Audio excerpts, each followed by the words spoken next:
اسرائیل کی غزہ میں اسپتال پر بمباری، عورتوں اور بچوں سمیت 500 افراد شہید۔ اسپتال میں بڑی تعداد میں بے گھر شہری پناہ گزین تھے۔ مریضوں کے ساتھ ڈاکٹرز اور اسٹاف بھی شہید ہو گئے۔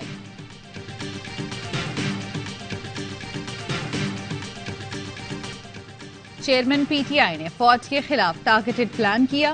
سائفر کیس میں مرکزی گواہ اعظم خان کا تحریری بیان۔ سائفر سے متعلق اسپیکر نے ruling chairman P T I کی ہدایت پر دی۔ سابق وزیر اعظم نے سائفر معاملے پر اداروں کے خلاف مؤثر بیانیہ بنانے کو کہا۔ فارن سیکرٹری اسد مجید بھی چیئرمین پی ٹی آئی کے خلاف گواہ بن گئے۔ کہا چیئرمین پی ٹی آئی کے سائفر معاملے نے پاکستان کے کمیونیکیشن سسٹم کو نقصان پہنچایا۔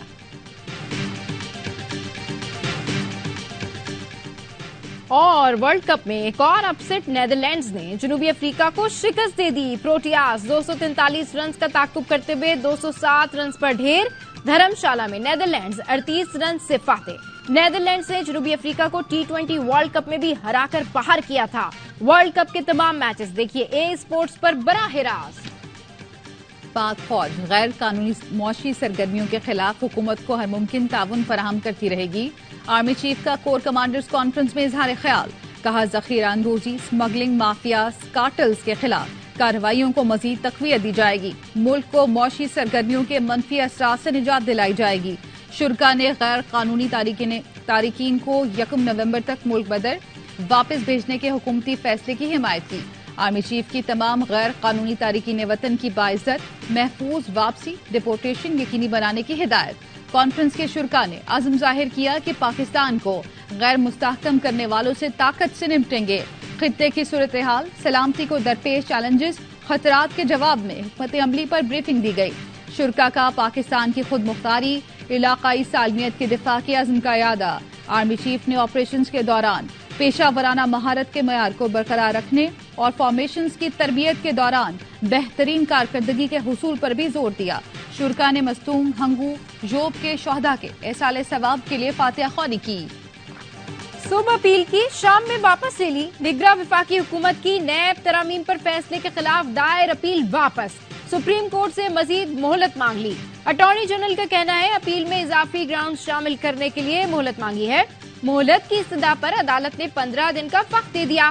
سپریم کورٹ نے 15 ستمبر کو 2-1 کے تناسب سے نیب ترامیم کو کالعدم قرار دیا تھا۔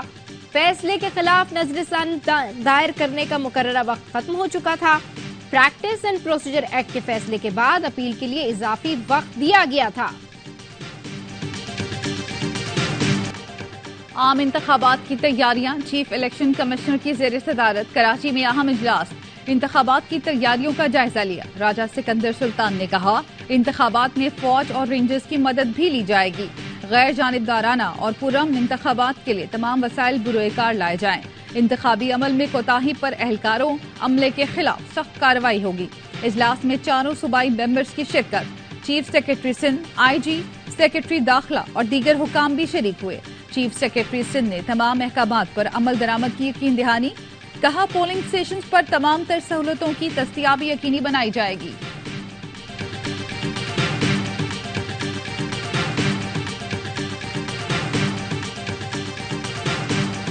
اقوام متحدہ فلسطینیوں کی نسل کشی روکنے میں کردار ادا کرے۔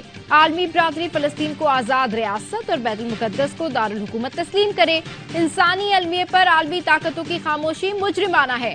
جماعت اسلامی کے زیر اہتمام اسلام آباد میں قومی فلسطین کانفرنس کا مطالبہ۔ اسرائیلی جارحیت پر عالمی طاقتوں کی مجرمانہ چشم پوشی پر احتجاج۔ راجہ ظفر الحق کی سربراہی میں قومی القدس کمیٹی کے قیام کی تجویز۔ کمیٹی مختلف ممالک سے رابطے کرے گی۔ اسرائیلی مصنوعات کے بائیکاٹ پر اتفاق۔ کانفرنس میں مختلف سیاسی اور مذہبی جماعتوں کے رہنماؤں کی شرکت۔ سراج الحق نے کہا امہ کو پیسے اور اسلحہ سے زیادہ اتحاد کی ضرورت ہے۔